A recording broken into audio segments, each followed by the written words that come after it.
으로 사도행전 16장에 있는 말씀을 함께 나누려고 합니다.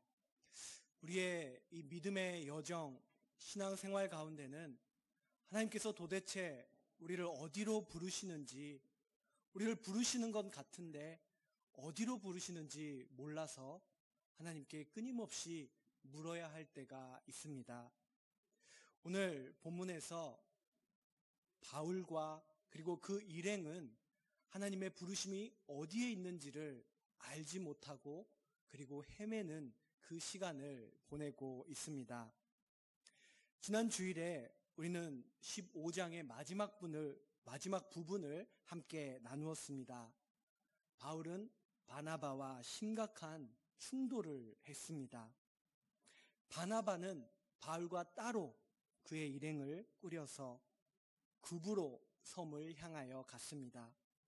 그리고 바울은 자신의 일행과 함께 바나바와 다른 길을 가면서 복음을 전하는 루트가 두 가지가 되었다라는 것을 우리는 보았습니다. 사도행전을 기록하는 저자 누가는 이 복음을 전하는 두 개의 루트 중에서 바울 일행이 갔던 루트에 대해서 말해주고 있습니다.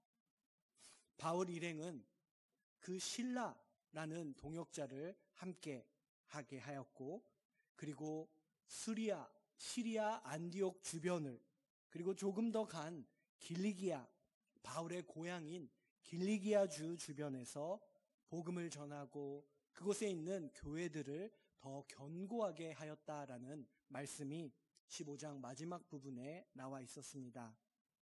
바울 일행의 복음을 전하는 여정이 계속됩니다. 오늘 본문 1절에서 바울은 더베와 루스드라에도 이르렀다라고 그렇게 기록되어 있습니다.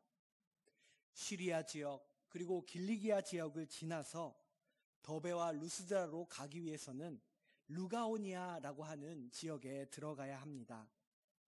시리아 안디옥에서 더 북서쪽으로 가는 경로, 그리고 그 경로의 순서상 더베를 지나서 루스드라로 향하게 됩니다. 지도를 통해서 바울 일행의 이 루트를 확인해 보려고 하는데요.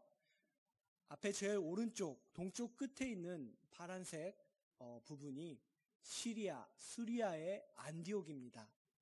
그곳에서 출발하여 이 시리아 주에서 복음을 전하고 빨간색 이 화살표를 따라서 길리기아 그리고 루가오니아를 지나갔다는 것을 알 수가 있습니다. 그리고 더베, 루스드라가 그 화살표 앞에 나오게 되는데, 이 더베와 루스드라는 이전에 바울이 첫 번째 전도 여행을 떠났을 때 방문하고 복음을 전했던 적이 있는 그 도성이었습니다. 즉 더베와 루스드라를 바울은 다시 한번 방문하게 되었다라는 것입니다. 바울이 바나바와 충돌하기 전에 두 번째 전도 여행을 계획하면서 한번 우리가 방문했던 그 도성들을 다시 재방문하자라는 제안을 했었는데, 그 말대로 바울은 이번에는 육로를 통해서 시리아에서 북서쪽으로 이동하여 더베 그리고 루스드라를 다시 찾아갔다라는 것을 알 수가 있습니다. 그렇다면 처음 그들이 루스드라와 그 바로 옆에 있는 이고니온을 방문했을 때 무슨 일이 있었는지 잠시 예전에 봤던 사도행전 14장의 내용을 기억해 보도록 하겠습니다. 먼저 이고니온의 회당에서 그들이 복음을 전하자 허다한 유대인 그리고 헬라인들이 믿었다라고 기록이 되어 있습니다.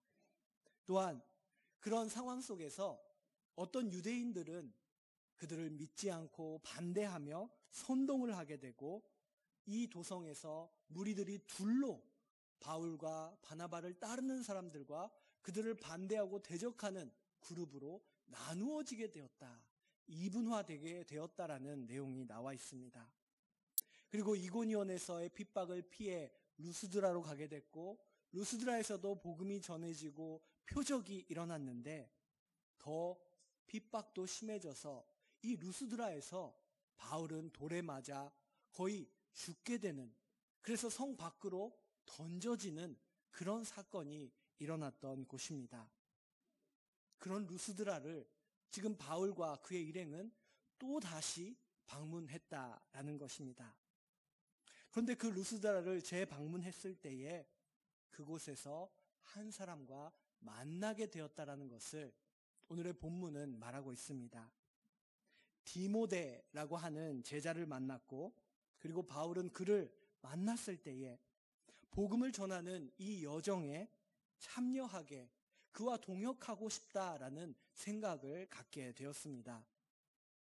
아마도 처음 이 루스드라를 방문했을 그때에 디모데와 그의 가족들을 바울은 만나본 적이 있었을 것입니다. 다른 성경 부분을 보면은 이 디모데의 어머니 유니게, 그리고 외할머니 로이스가 예수 그리스도를 믿는 신자였다, 제자였다라는 것을 알 수가 있습니다. 그리고 그 당시 루스드라에 이제 막 복음이 들어갔기 때문에 예수를 믿는 가정이 그리 많지 않았을 것입니다. 즉 바울과 바나바가 핍박을 받는 모습을 디모데가 봤을 가능성이 크고, 지금 또다시 이 디모데가 바울과 만났다라는 것입니다. 바울은 이 디모데와의 만남을 통해서 생각했을 것입니다. 앞으로 계속될 이 복음 전도의 여정에서 함께할 사람이 필요하다. 동역자가 더 필요하다.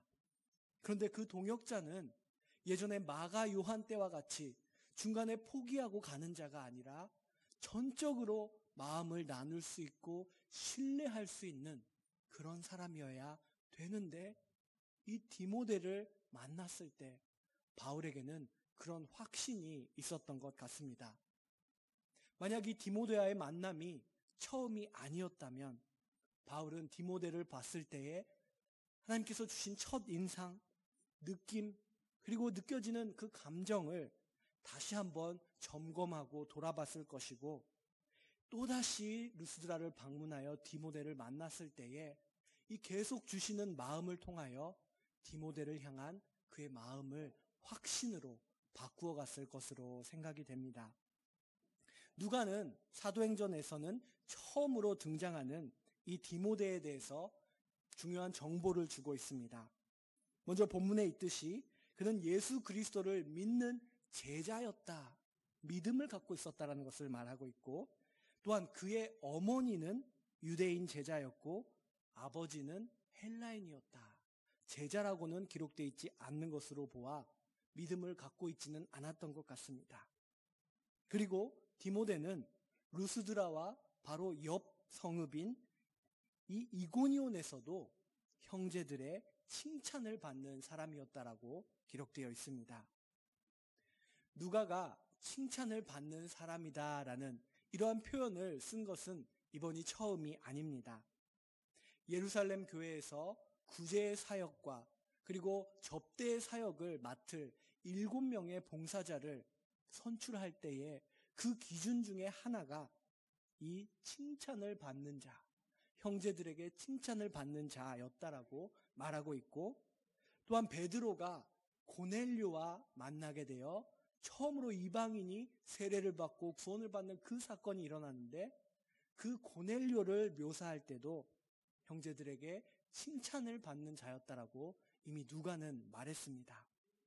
그런데 디모데 또한 이 형제들의 칭찬을 받는 성품의 소유자였다라는 것을 누가는 전합니다.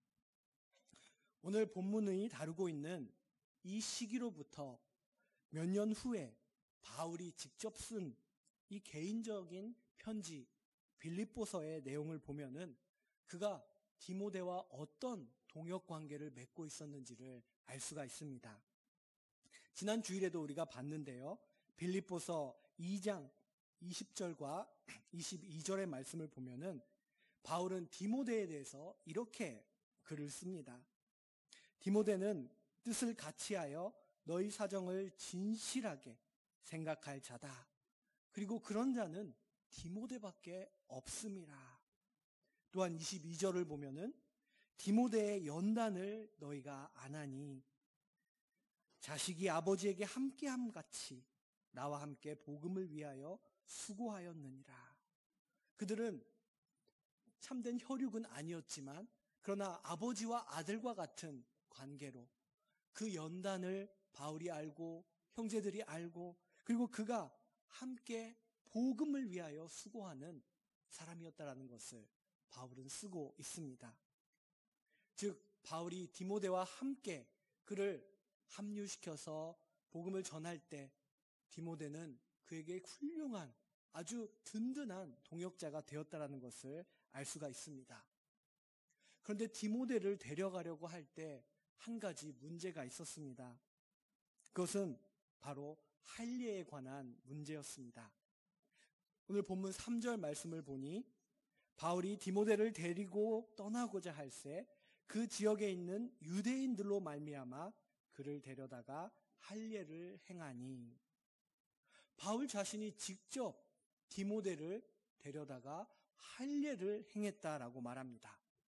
그런데 단순히 개인적으로 할례를 행한 것이 아니라 그 지역에 있는 유대인들이 다 볼 수 있도록 알 수 있도록 할례를 행했다라는 것입니다. 왜 바울은 이 디모데에게 할례를 행했을까요? 우리는 사도행전을 통해서 봐왔던 대로 바울은 복음을 전할 때에 어떤 도성에 가면 먼저 유대인들의 회당을 찾아갔고 그곳에서 복음을 전했습니다. 그 일을 하기 위해서는 바울도 그와 함께하는 일행도 제대로 자격을 갖추어야 했습니다. 유대인으로서 받아들여질 수 있어야 했다라는 것입니다. 하나님께서 받아들여 주신다라는 의미가 아니라 유대인들이 이 사람이 참된 유대인이구나라는 것을 인정할 수 있도록 뜻하지 않는 유대인들의 핍박을, 공격을 받지 않도록 그 유대인들에게 복음을 들고 자유롭게 들어갈 수 있도록 바울은 디모데를 준비시켰다라는 것을 알 수가 있습니다. 이 할례는 디모데가 어떤 자격이 부족해서가 아니라 그가 더욱더 유대인들에게 복음을 들고 갈 수 있기 편하기 위하여, 원활하게 하기 위하여 그렇게 준비했다라는 것을 이 3절의 내용을 통해서 알 수가 있습니다. 또한 디모데는 지금으로 말하면 다문화 가정의 자녀였습니다. 아버지는 헬라인이었고 어머니는 유대인 제자였습니다. 3세기 이후에 유대인들의 랍비들이 기록한 미슈나라고 하는 문헌이 있는데 그 문헌을 보면은 유대인들의 정체성은 아버지 부계를 따르는 것이 아니라 모계를 따른다라고 기록이 되어 있습니다. 즉 어머니가 유대인이면 유대인으로서 간주한다라는 것입니다. 그러나 1세기에 이 디모데의 시대에 그들이 얼마나 이 법을 잘 지켰는지는 모르겠지만 분명한 것은 디모데는 어머니 밑에서 또 할머니 밑에서 유대인의 전통 속에서 자랐고 또 예수를 그리스도로 고백하는 믿음을 가진 제자였다라는 사실입니다. 그러나 디모데의 아버지는 그리스인, 헬라인이었기 때문에 아마 어렸을 때 그에게 할례를 주지 않았던 것 같습니다. 그래서 바울이 그에게 할례를 주었다라고 3절은 말하고 있습니다. 이제 디모데가 바울 일행에 합류하게 되었습니다. 그들은 이제 새롭게 된 일행과 함께 복음을 전하기 위한 여정을 새롭게 떠납니다. 그런데 지금까지는 방문했던 도성을 다시 방문하는 과정이었는데 이제 앞으로는 어디로 갈 것인가? 하나님께서 우리를 어디로 부르시고 계시는가라는 그 질문 앞에 그들은 부딪히게 되었습니다. 함께 지도를 다시 한번 확인해 보고자 합니다. 슬라이드를 보여주시겠습니까? 네, 이 지도를 보시면은 루스드라와 이고니온 그리고 비시디아 안디옥이 있는 이 지역에서부터 화살표가 쭉 올라가는데 그 화살표는 물음표가 붙어 있는 모습을 보게 됩니다. 아마 처음 생각했던 루트는 이 비시디아, 안디옥, 이고니온, 루스드라가 있는 곳에서 서쪽을 향하여 라오디게아를 지나서 아시아 주에 있는 에베소 해안까지 가는 그 길이 아니었을까 생각이 됩니다. 쭉 서쪽으로 가면서 복음을 전하는 길입니다. 그런데 오늘 본문 6절 말씀을 보면은 성령께서 그들을 아시아에서 복음을 전하지 못하도록 막으셨다. 말씀을 전하지 못하게 하셨다라고 기록이 되어 있습니다. 성령이 막으시기 때문에 어쩔 수 없이 그들은 서쪽이 아닌 북쪽을 향하여 갈라디아를 지난 후에 서쪽으로 꺾어 부르기아 지역으로, 부르기아와 갈라디아 땅으로 갔다라고 기록되어 있습니다. 여기서부터 그들이 간 드로아라고 하는 곳까지는 직선거리로만 320km가 되는 그런 거리입니다. 정확히 어떤 루트로 드로아까지 갔는지는 기록이 되어 있어서 알 수는 없지만, 그러나 320km의 이 여정을 걸어서 이동하기 위해서는 최소한 2, 3주가 필요합니다.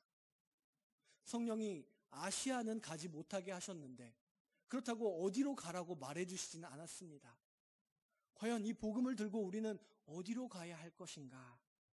이 2, 3주의 기간 동안 바울의 일행은 헤매고 또 헤맵니다.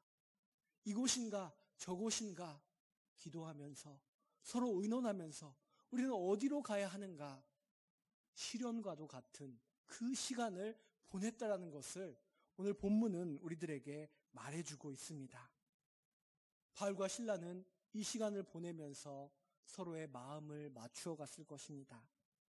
또한 디모데는 정처 없이 떠나는 이 여정 속에서 도대체 내가 왜 여기에 왔는지 아마 조금 의심했을지도 모를 것 같습니다.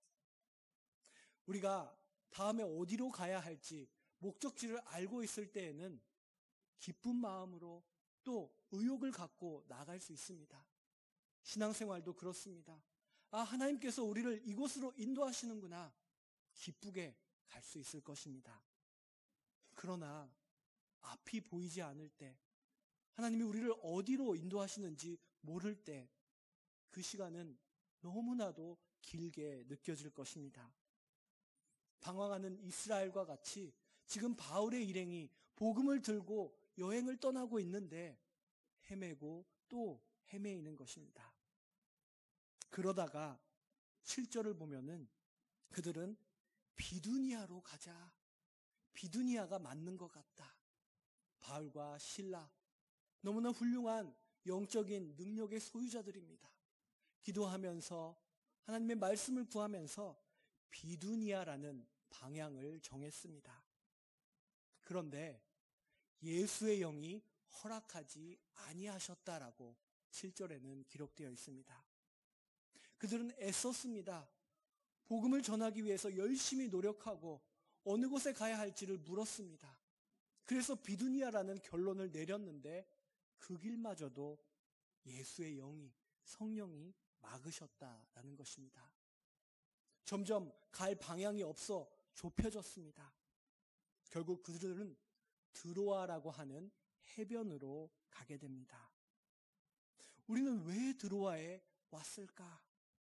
드로아는 예전에 성령이 우리를 막으셨던 아시아에 속한 그런 항구 도시인데 왜 또다시 이 드로아로밖에 갈 수 없도록 인도하셨는가?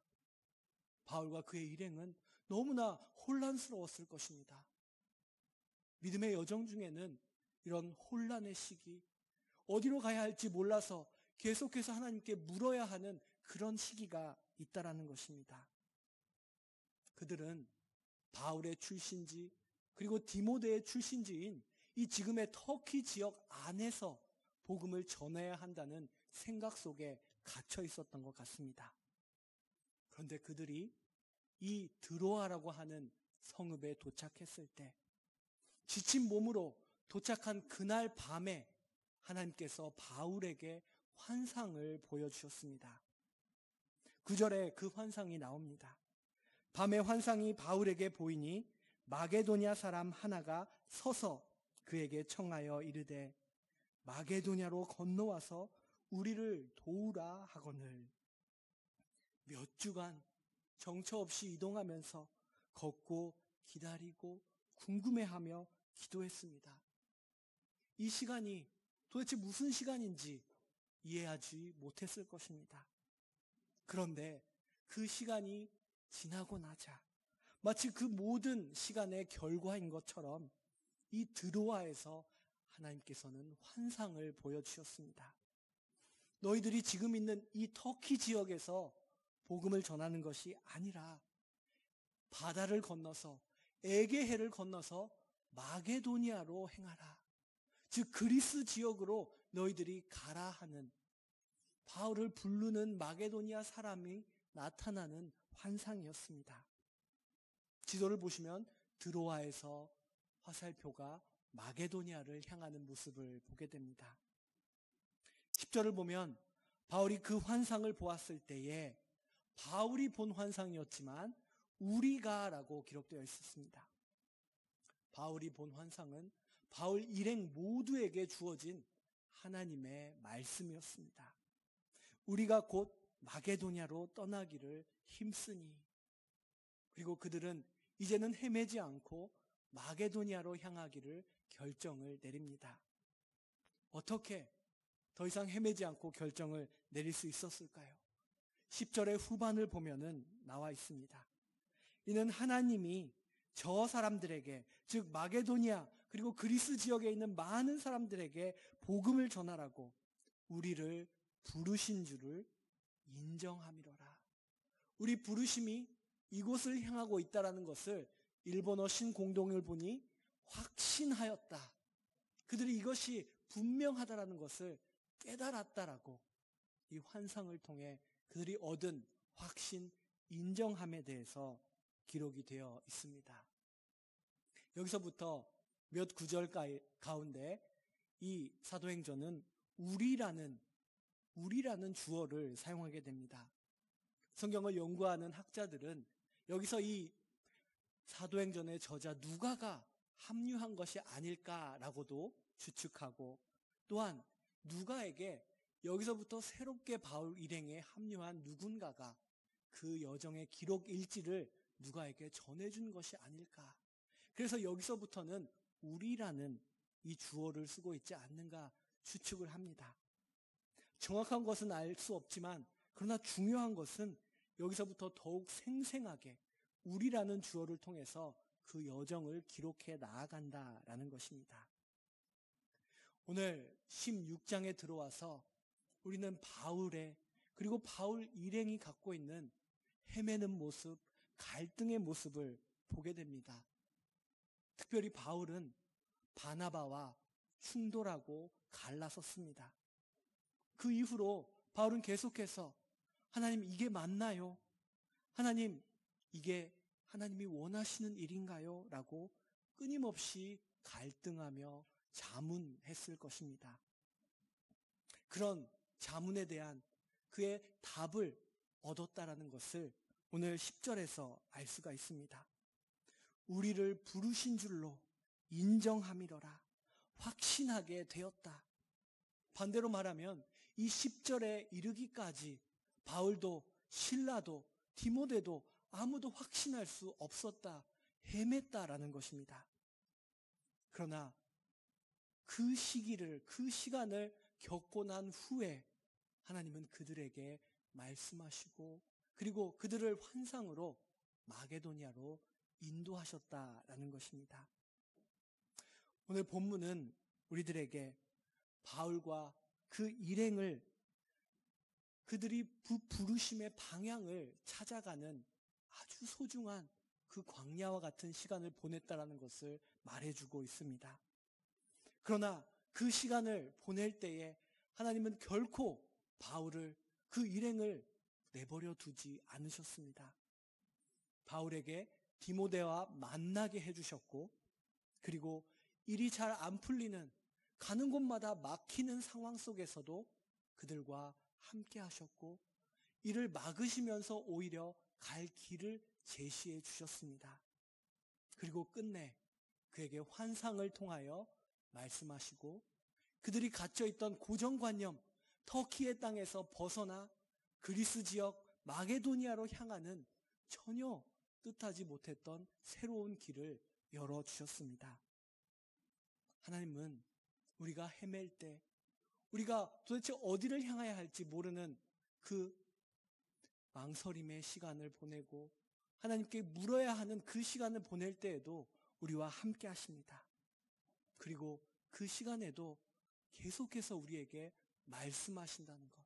다양한 만남을 통하여, 다양한 사건들과 환경을 통하여 끊임없이 우리를 인도해 나아가시는 우리 하나님이시라는 것을 기억하며 믿음의 여정을 계속해서 전진해 나아가는 저와 여러분이 되시기를 간절히 소망합니다. 기도하겠습니다. 우리와 함께 하시는 임마누엘의 하나님, 우리의 믿음의 여정을 바울의 전도 여행을 통해서 보게 하시니 감사합니다. 바울과 그 일행이 헤매고 묻고 망설였던 것처럼, 그리고 막히는 그 벽에 부딪혔던 것처럼 우리 또한 그렇게 헤맬 때가 있습니다. 어느 곳으로 주님께서 부르시는지 알지 못할 때가 있습니다.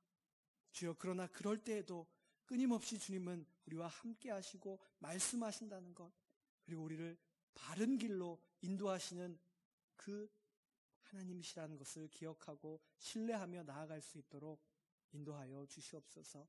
예수 그리스도의 이름으로 기도드립니다. 아멘. 524장 함께 부르시겠습니다.